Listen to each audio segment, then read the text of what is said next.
मला असं वाटतं उद्धवना पण तो माहिती निश्चित असणारच. बाळासाहेब कलानगरमध्ये अशी फेऱ्या मारायचे आणि मला असं वाटतं ही गोष्ट असेल 86 ची वगैरे, 86 नाही, 85 84 सालची गोष्ट असेल. आणि त्याला प्रमोद महाजनांना बाळासाहेब असं म्हणाले होते की प्रमोद, या देशातल्या हिंदूंना मी हिंदू म्हणून मतदान करायला लावीन आणि हिंदू मतदार तयार होतील. प्रमोद महाजन बोलले, बाळासाहेब शक्य नाही हे या देशामध्ये.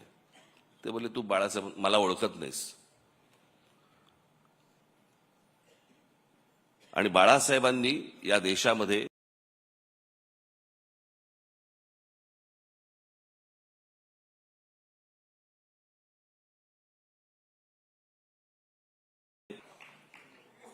कल्पना देखील नव्हती, भारतीय जनता पक्षाला देखील नाही. पण ज्या माणसाने, अर्थात त्यावेळेचं वातावरणच वेगळं होतं. त्यावेळेला वातावरण हे काही तयार केलेलं वातावरण नव्हतं, ते झालेलं वातावरण होतं. आणि त्या वातावरणामध्ये त्या बाळासाहेबांनी ज्यावेळेला तो विचार ज्यावेळेला या देशामध्ये फुंकला आणि त्याच्यानंतर जे यश सर्वार्थाने यायला लागलं, आज जर बाळासाहेब असते आणि तो जो हिंदुत्वाचा आज जो काही इतर सगळ्या ठिकाणी जो काही बाजार मांडून ठेवलेला आहे तो पाहिला असता निश्चित व्यथित झाले असते की अरे मी काय बोलून गेलो, मी काय सांगत होतो, मी तुम्हाला काय म्हणत होतो आणि हे आता कुठच्या परिस्थितीमध्ये तुम्ही आणलं. एखादी गोष्ट एखादा माणूस ज्यावेळेला ती घडवतो, ती घडवल्यानंतर त्याचं पुढे बाकीचे लोक काय करतात, हा एक देश, हे एक्झाम्पल आहे, त्याचं उदाहरण आहे त्याचं.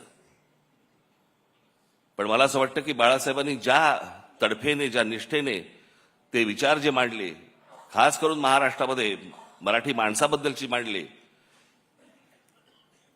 हिंदूंना त्यांनी हिंदू म्हणून जागृत केले,